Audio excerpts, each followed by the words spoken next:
Welcome everyone. My name is Christina Wood. I'm the Director of Programming at Communitech. So thank you all for joining us today for our Ask Me Anything session on customer success with Craig Wahl.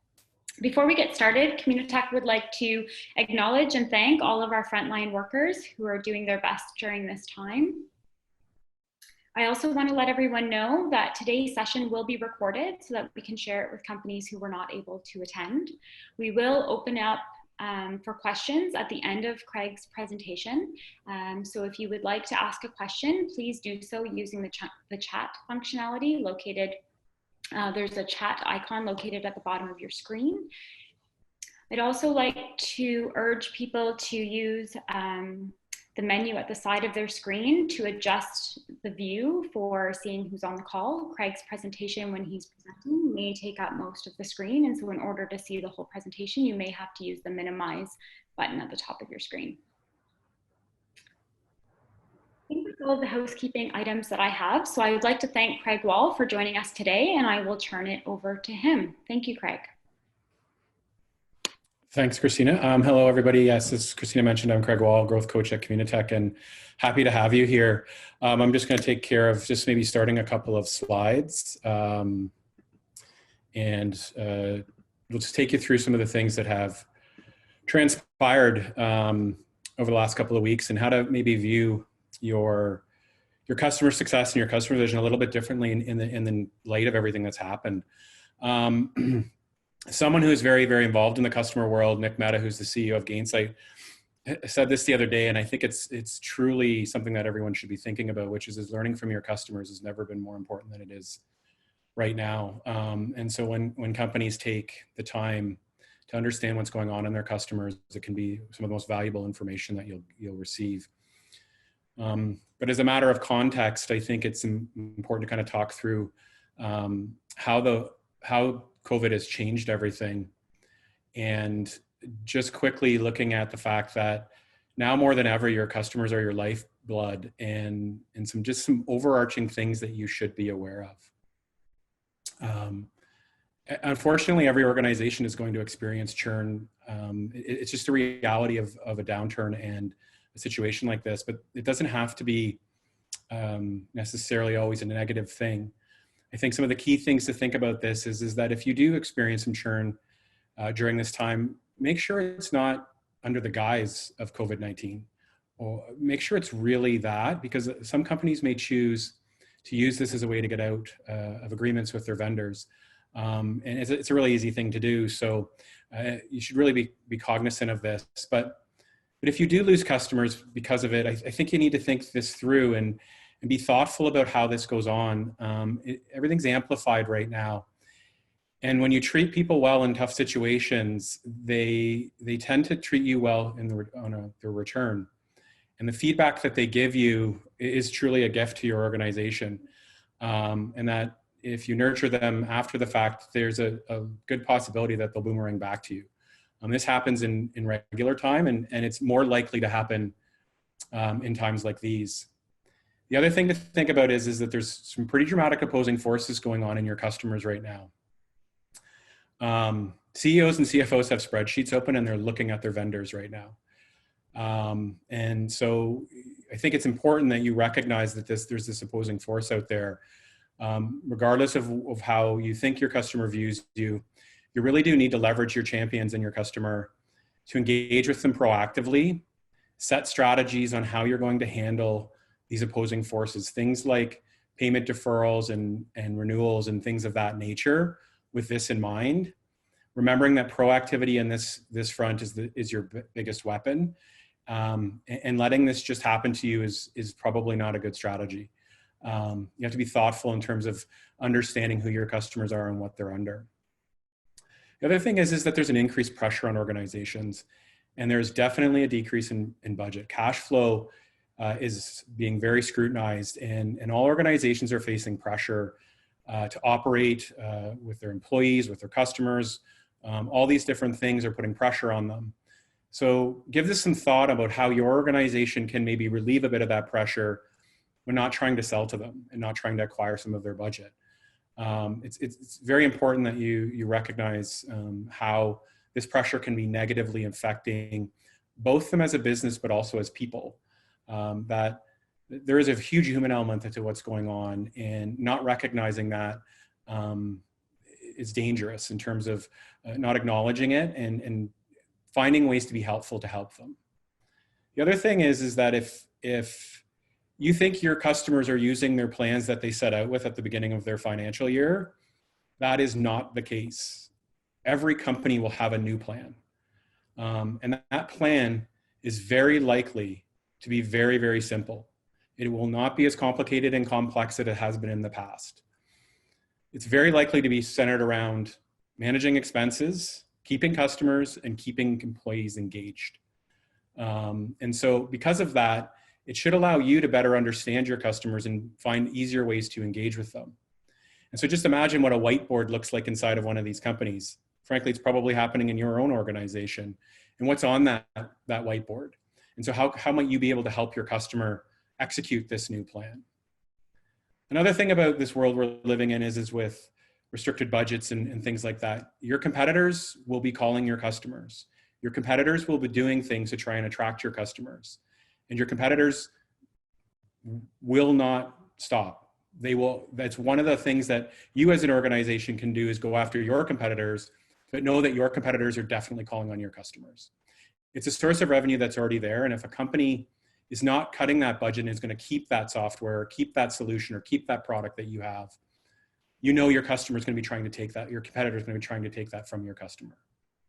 And the final thing I will talk about is that both your customers and your employees are paying attention. And what this means is that what you say and what you do and how you behave and what you follow through on and what you don't follow through on is being amplified and has a huge microscope on it right now. So recognize that all the things that are happening have a lot more focus on them, and that being able to do what you said you were going to do and doing what you believe will pay dividends in the future. So that's just to try and give you sort of a highlight of kind of how I see how COVID's changed the customer market. So, but what does this mean? So as we go through this, some other realities that new sales in most organizations are going to decline and potentially quite rapidly. Crisis leads to status quo. And so what happens now is that your existing customers become extremely more important. They need your help. They will appreciate vendors that work with them, provide assistance, and do it proactively, not reactively. They will notice the things that you do for them, meaning finding ways to help them that may not be related to your product, may not be related to new sale or things of that nature, but are just generally there to help them as a business or help them as people. It's also time to start looking at verifying the ROI and outcome that your customers get and fixing any nagging experiences that you have. Reality is that understanding who your champions are and understanding how they perceive the ROI that you bring will never be more important. And you have to take the time to understand this and actually communicate this with your customers. You have to actually do this. You can't just assume that they're going to understand that the outcome and ROI that you think they're getting, they think they're getting. And the other thing is if you have nagging experiences, and every organization does, and it's totally normal inside of customer organizations to have these, but now's the time to fix them. You do not want that little nagging issue to become the proverbial straw that breaks the camel's back for your customer. And then finally, some thoughts around some positive or some upsides on this, which is organizations are likely to consolidate spend. And if they are doing that, do you have opportunities to expand your successful relationships? And understanding how you might further your product line or what you do inside of your organization, looking at different functions in that business. And so this is a big thing that while we may see decline in other areas, there may be an opportunity within your customer side due to consolidated spending and a different perspective to potentially expand your relationship with those customers. So this brings me to how to operate and how to measure your customers. And so traditionally, most organizations will use a health score of some understanding. And typically that's red, yellow, green, something along these lines. And I'm going to suggest to you that just doesn't apply today. And the new categorization that you might want to think about is businesses that are adversely affected. And so you know who these are right now: travel, cruise, some retail, businesses that aren't operating right now. And so the reality is you just need to recognize you can only do so much for these companies, and figure out how you can help them. Is it through finding them funding? Is it maybe working through a charity? Is it maybe helping some of their displaced people? But you need to be prepared in this group of customers to see pauses, delayed payments, potential churn, and things of that nature. The second category is what I call diverse, likely to survive. So these are organizations that are a little bit more diverse, or in an industry that may not be impacted as dramatically as the adversely affected group. And this is a group that you're going to have to reevaluate and start to think through. These companies are likely, and your customers are not likely to go out of business. However, they do need help, and they're probably going to need help because they're going to need to do more with less. And you're going to need to think about new content strategies around how you engage with these people to help them in that way. And then the third group is the growth. These are companies that are likely to thrive. And so think about it today. Zoom is probably a thriving company right now. Any video delivery company is thriving. Virtual education, healthcare, areas that are growing rapidly right now, are hyper scaling. You have to think about how you address this group of customers, because you need to help them scale quickly. And so this is a recategorization around your customers' health that I would encourage you to consider. And so the next natural question to this is so great, we've recategorized their customers, but what do we do about that? And so what I would recommend is a strategy about how to reevaluate your customers, which is using that categorization, go through these simple 8 steps to understand what their customer usage is, meaning how do they use your product? Is it going up? Is it going down? Is it going across the business? Is it in different parts of the business? Are you seeing certain users use it more now? Assess the health. Do a human evaluation of the overall health of their business, the health of your relationship. Will they survive? Can they grow? These sorts of things using those categories. Then we go back to how are you going to set a playbook to define and demonstrate outcomes? Connect to return on investment, connect to value.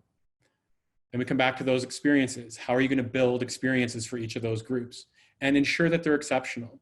Ensure that they drive at the things that make your customer happy, successful, and engaged. Then start planning and creating playbooks. So planning for renewal, planning for expansion, planning for deferrals. This shouldn't be an ad hoc system. This needs to be planned because you're going to be facing this over and over again. Build the playbook for negotiating, and then take all this data and use this data to build your new projections that you're going to use to bring back to the company. Because if you're not projecting in a different way today than you were yesterday, my feeling is that there's going to be gaps and holes in that projection that if you choose to go look at it a different way, you can start to close those gaps and provide much better forecasting and projections to the business. And then once you've done all this, you got to swarm your at-risk customers, and you have to rethink your tech touching for your customers in that top category. And it's when I say long tail, what that means is you have to think about this in terms of 12, 18, 24 months, not 2 to 3 months. The reality is that this change is going to be taken over a long period of time and not a shorter period of time. And so you have to reevaluate entirely, knowing that your business is going to operate like this for a longer period of time. So that's some strategies around how to manage and measure and really look at your customers differently in the new world.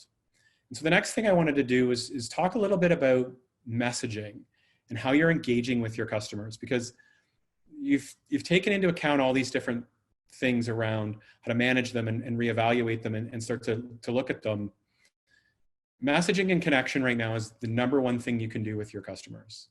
So some things I would encourage you to do is when you think about any messaging that you have customer-facing people delivering to customers, or your company as a whole is messaging to customers, you need to review these messages carefully. You need to make sure that they're well written. You have to be empathetic, thoughtful, and helpful. They cannot be focused on profiteering, and they have to acknowledge the situation that we're in today. It's so important that everyone just reevaluates how your customer facing team is messaging your customers with these things in mind. The second thing is that you have to think through your customers and provide different ways of engaging with them. Your customers are looking for connection. Think about it. Everyone's been sent home and we're all sitting on this medium right now. And how could you leverage the different things that are available and create opportunities for your customers to have more connection, not just to your company and to your product, but to others? And so if you think about it like this, your customers need more help. So think practical and be a human. These are the two things that I would encourage you to do. And so what does that mean? That means you have to think about more and more virtual connection. People want to hear what other people are doing right now. So how can you facilitate that connection? People want to learn from each other and they want an opportunity to meet people and be engaged. And can you facilitate that? Have you thought about how you might leverage video? How you're going to double down on your relationships and find new relationships in a customer? Maybe organize virtual happy hours. Help people who may have lost a job connect to another customer of yours. Create this environment where your customers can feel connected, feel engaged, and you're providing that. It's something that I think a lot of organizations can do. If you think about your customers, they fit personas, they fit markets, they fit areas. And if you think about them like that, you may be able to create connection for them that they will always remember. That things you do today, like I said earlier, are amplified. And the opportunity to create connection with your customers will be noticed and it will be appreciated. And the last area that I would encourage you to think about is content. So the content that you've been using may work, but I think you really need to look at your content, make sure that it's relevant, and if it isn't, create new content. Think about online communities. Think about content that helps them outside of your product. Think about content that may drive your product into a new market. Think about content that can help people do whatever it is they do in a different way, because everyone's being forced to do that. So these are 3 different strategies that I would encourage you to look at in terms of engaging with your customers. So it's about messaging, review it, make sure they're well written, empathetic, thoughtful, helpful. Connecting your customers, providing them help, think practical, and just remember to be a human. Create content that's relevant. And so there's a couple other things about the connection side and the messaging side that I would encourage you to think about. It's funny, when we were prepping for this, Lauren, one of the Communitech people, her son came running behind the back of the screen, and I thought it was just so cute. He's 2, he's an adorable little boy. But I encourage you to recognize that with your customers. If you're on a video call, recognize their family, their children, their dog or their cat, or whatever it is in their environment. It's going to create a connection for you that you can't create. It's just organically happening. And so you need to be recognize that and be willing to bring your whole self to work every day today, unlike that you may have done in the past. People want that human connection. And I would encourage you as customer-facing people and customer-facing teams to do that and be bold and be broad like that and be willing to be like that.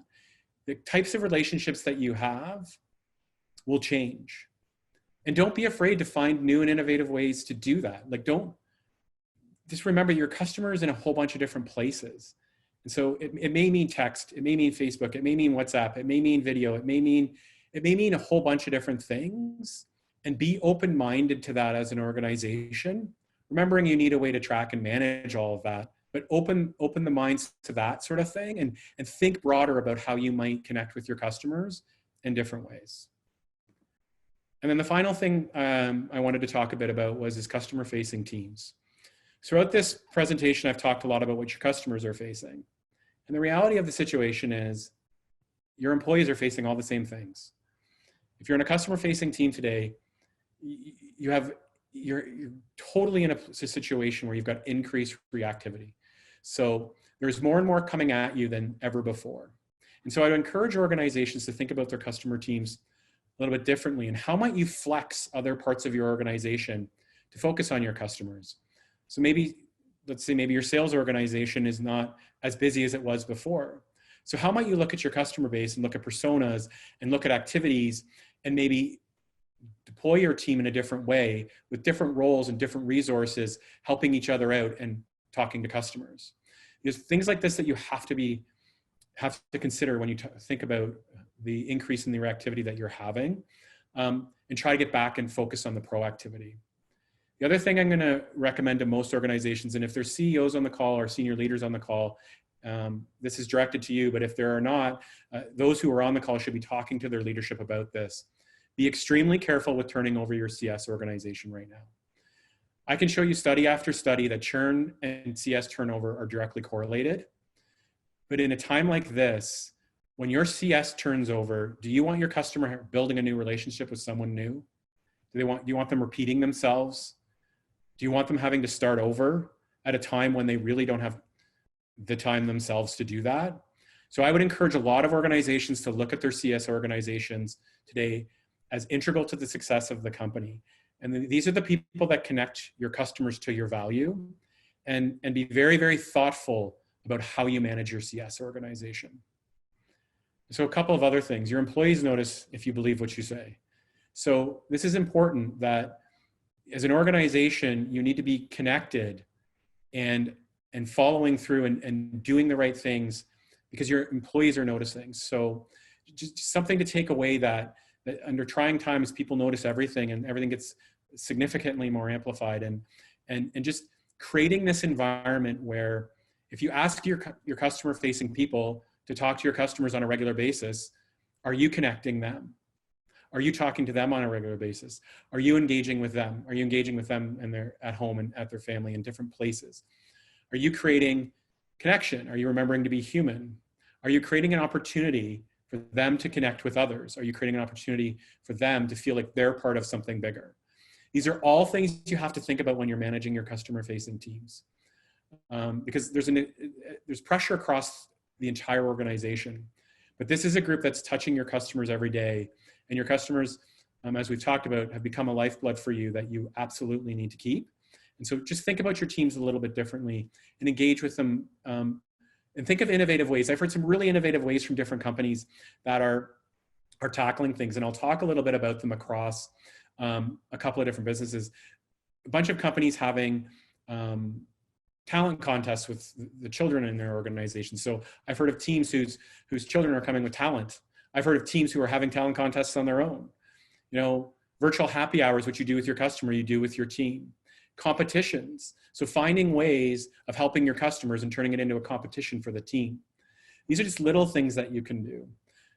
I've heard of companies looking, has pointed their sales organization to help the customer team understand the new funding models to help their customers acquire funding to keep them afloat longer so they'll be customers when we start to emerge out of this.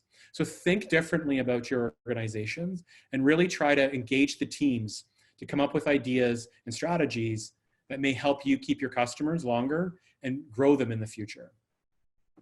So I just wanted to say thank you to everyone for joining. That's kind of just my perspective on customer today. And then I thought we would move to questions. So.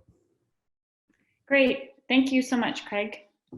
Appreciate it. So I will open up the floor for questions. If you have any for Craig, if you can put them in the chat, and I will do my best to moderate and get to all of the questions that we have.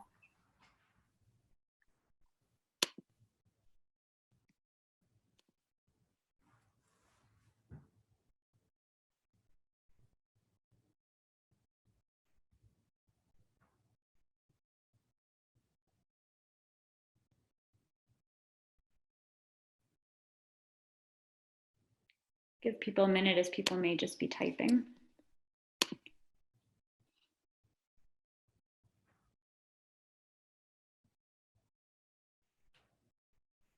Maybe while we're waiting, Craig, would it be helpful, are you able to share any company stories that you've seen recently that have done a really good job of this without using the company name, but give it some concrete examples of companies who've done a really good job? So a couple that come to mind, one's a local company. Their customers are retail. So you can just imagine the challenges that they faced. And like I was saying earlier, they've mobilized their entire sales organization to dig deep and understand both the Canadian and US funding models for this supporting funds. And they've tasked them with reaching out to their customers to engage with them to help them get funding. So actually helping them, working through the different funding models, helping them find different opportunities to get that funding. And they've deployed the sales organization to that to allow their customer organization to keep managing the current customer base. So I thought that was very unique. Another one is that a bunch of companies I've seen that have been doing communications are attaching charities to that. So very interesting approach where when they do communications in that, they've brought a charity in that is local to the customer, and if they can, they're trying to connect the COVID situation to the customer and the company. I thought one of the most interesting ones was there's two different organizations that are actively trying to help displaced people find jobs. And so if you think about this, if you're a customer facing person, you know a lot of different people, and all those different people are facing different challenges in their life. And so a couple of organizations have tasked different parts of their organizations to help see if they can create introductions and connections for those people inside the vertical and the market that they're in through their own customer base, and innovatively ways, in some innovative ways. Know of one company that ran a virtual connection, and they actually shipped wine to all the different participants. There were 15 different participants in the virtual connection, and they sent wine to each person, and they were all toasting wine in a case. And so I see that there's a question that's come in, and so I'll read the questions so everyone knows what it is, and then I'll provide some feedback. So, do the same principles apply to communicating with your partners? What if your partner is in crisis mode right now and is not responding to emails? Should we push forward or stand back? And so I view partners and customers very similarly. If your partner's in customer mode, I would encourage you not to stand back. My assumption would be that this partner is someone that helps your business grow and succeed. And so how can you think about engaging with this customer in these times? And so I've been asked this question a couple of times recently about what happens when people stop talking to you, stop responding. And so I'm going to come back to some of the things I said earlier about trying to create connection and recognizing that emails may not be the only way that you can reach out to these people. That thinking about your partner slightly differently and thinking about the approach to what you're saying to them. So I can tell you that there's hundreds of emails going into your partner's inbox right now. And so how do you make yours stand out? Well, one, maybe not do it via the inbox. So if they're international, what about a WhatsApp? What about texting? What about a phone call? So think about that, inviting them to a 15-minute video check-in, things like that. But the second thing is that you also have to think about what you're trying to talk to them about.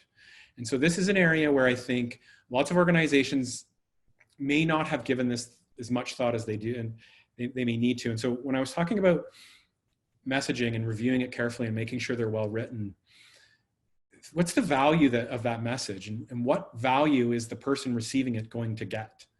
And if there's no clear call to action, there's no clear understanding of value for that person, and they're extremely stressed and they're under an immense amount of pressure, why would they respond? So what are you going to be able to do to help them create value for them, create a reason for them to engage with you, and then think about the medium that you're engaging with them? So those are some strategies I would encourage you to think about around how you might re-engage. To answer your specific question, should you push forward or stand back? I would encourage you to push forward. That if you can find ways to help them, that if this isn't just profiteering and trying to sell them something, then push forward and try to help them be successful. But that's just some thoughts around that. So second question has come in. Travel industry business has gone to zero. What strategies would you use to address billing? So this is an interesting and challenging situation for organizations. So this is this group of companies that I referred to in terms of the adversely affected group. And these are companies that are pretty dramatically impacted. And so around billing, so this is a bit of a challenge in terms of how you want to approach this, because it's not just the customer organization that's going to be involved in this decision. And so this is something that I talk to every organization I work with about, which is integrating the customer organization into the overall organization. And this is a bit of a broader conversation around when you start to bill customers, what the playbook is for if they can't pay. How are you going to handle non-payment? Are you prepared to do deferrals? Are you prepared to reduce money? Are you prepared to walk away from customers? These are all things that you have to address before you can address the billing, because you have to understand those strategies in terms of from the cash flow and the operational side of things. Because the reality is those customers are very likely to be coming back to you with, I can't pay my bill. I need help. How can you help me? And so think about how you can help them without billing them. But then when you get to the billing part, you do need a playbook about how you're going to negotiate this and how you're going to handle this. And it's got to be around those things. Are you going to defer? Are you going to reduce? Are you going to demand payment? Like, you're going to have to think through that. And those customers that don't make their way through, how are you going to handle that? It's I think of a bit of a more broader strategy around that than it would be just, can I send the bill? And getting that addressed. And so I think that would be one of the things that I would take back to the organization is a whiteboarding session or a virtual whiteboarding session around, okay, so we are in a heavily impacted environment. How do we go about addressing this more as an organization and create a playbook for this versus ad hocly doing this through your organization? Because that's just it's gonna create a lot of chaos and challenge for you. And so I would really, really look at it from that perspective. Hopefully that's helpful.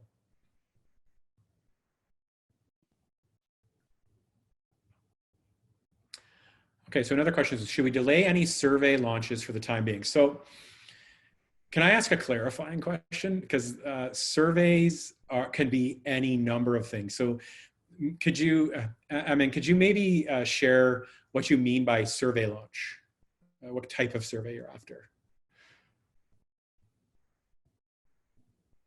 So I'll broadly talk about surveys while I maybe get a little bit more clarification. So some unique things that customers are doing is some surveying around the impact of what's going on with their customers as a means to understand how they might be able to help them. And so a lot of the different engagements that companies are doing, I've seen doing with their customers is some surveying around this and understanding the impact on them as people, as them as users, as them as a customer. So I would encourage that to find that out and understand what's going on in your business. If you're surveying for other things, I think you got to be judicious about this. And really think about what that survey is. So what's the purpose of the survey? Is it to gather information on how you might help your customers do more with less? Is it a survey to how you might help your customers and engage with your customers in a different way than you are today because you're trying to help them through this tough time? Is this about trying to launch a new product? Is this about, is my CSAT good? These are all different strategies. And I would always encourage you in a time like this, currently, to focus on the things that drive success for your customer, how you can help them, how they can do more with less, how they can take advantage of what you do for them, how you create value for them, and less about the tactical and operational things that you're trying to do around gathering feedback on a product or gathering CSAT. With all that said, though, the other thing about this is that you may want to think about tapping your customer organization to think about how you might take your product into another market. So this is an interesting thing that I think some organizations can do, which is having the customer organization and pivot that to a different market because the use case is similar enough. And that's something the customer organization can help with. So just some thoughts around the surveying. Another question has come in. Have you seen anyone asking their customers how they imagine their business changing going forward and how you can help them in the new future normal? So this is a great question. And so this is the thing that is starting to come out in some of the conversations that I'm having, and as I'm seeing in the industry, which is starting to talk through with your customer around where they're headed. And no, I haven't seen anyone directly asking this question. However, it is starting to work its way into conversation and different things that I'm seeing in the customer industry around companies starting to talk to their customers about how they're changing their business as they start to look forward. I think it's still a little too early days for lots of companies, but I think as time goes, this is absolutely something that you should be talking to your customers about, talking to them about how they imagine their business has changed, so you can get that information and start to figure out how you're going to service them and be engaged with them. And so, no, to answer the question directly, no, I don't know of a lot of companies doing this, but it's starting to trickle in. And it is something that as time goes by, I'm happy to work with you, Christina, to maybe get some of that information back out as it becomes available.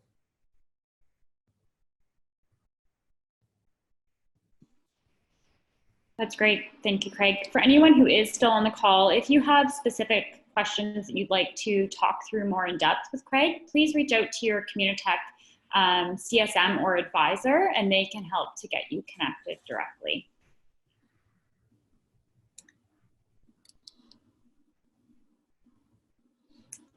I'll put out one last call. If anyone else has questions for Craig today, we're happy to take those, or like I said, we can do some direct one-on-one follow-ups.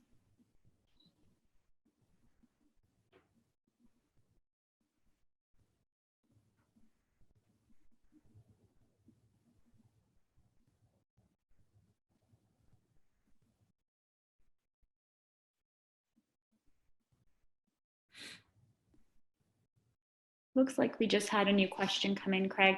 Our customer journey has touch points that are still proactive with businesses down to zero. I feel that it's important to continue to maintain those relationships just as potentially change for us. What is your feeling? Absolutely. So just because we're in the situation we're in doesn't mean that you shouldn't be engaging with your customer. And I think those touch points, review them, understand what the purpose of them are, understand what the value you bring is. I would encourage you to do that in the best of times, but think through what those touch points do and how you might change them to help your customer, how you might introduce new things. But I wouldn't change the touch points unless there's a clear reason to change them. And changing them may mean going to less frequent, but changing them may also mean going to more frequent. And some strategies that I've seen work and that I know work, you know, a 15-minute check-in call every other week with your customer on video. Seems really simple and pretty tactical, but let me tell you, it works. Customers will get on the call and they'll talk to you about where they are in their business, and they'll tell you the things that are going on because it's only 15 minutes of their time. And strategies around doing that are, I think, early in the day, late in the day, times when they're not already engaged. But don't stop communicating with your customers. I would encourage you to continue to communicate. Just reevaluate those communications and the touch point and what those touch points mean. So another question is coming in. What strategies would you suggest for a recent graduate looking for clients or employment? So that's an interesting question. So the first thing I'll tell you is that there are some companies in town locally that are looking for people right now, and they are growing. And I think some of the local organizations like Communitech and others can help you find those companies on an employment side. So finding clients right now, that's an interesting one. And I think there's a lot of organizations wondering, how do we find clients in this environment? And I can personally speak to this. One of the things I do, other than the growth coach at Communitech, is I'm one of the co-founders of a new business, and we're trying to grow right now in this crazy time. And so I think you need to think about what you're doing if you're looking for clients. So what is it that you do? Who can get value from it? And who can most benefit from it today, considering what's happened? And when you do that, think about the marketing message and the communication message around how you can help them in the current time when you start to target those customers. As it relates to employment, If you're thinking in the customer world, I know that there's a number of companies in town that are thriving right now because of this. And they are the virtual education companies, companies that support healthcare, companies that support internet providers. So you got to remember, internet providers are thriving right now because everyone's working from home and everyone's internet has gone through the roof, and they're needing to provide more and more help and more strategy. So there's those companies. There's a number of other ones that are actually thriving right now, and there are companies that are looking for people to help support those customers because they're in that third category I mentioned, which is the growth, the companies that can thrive in this environment. And so how do you identify those companies and connect with them? Does that answer your question, Laura? Yeah, thanks, Christina. Yeah. Yes, she said thanks. Okay. Perfect. Do we have any last questions from the group?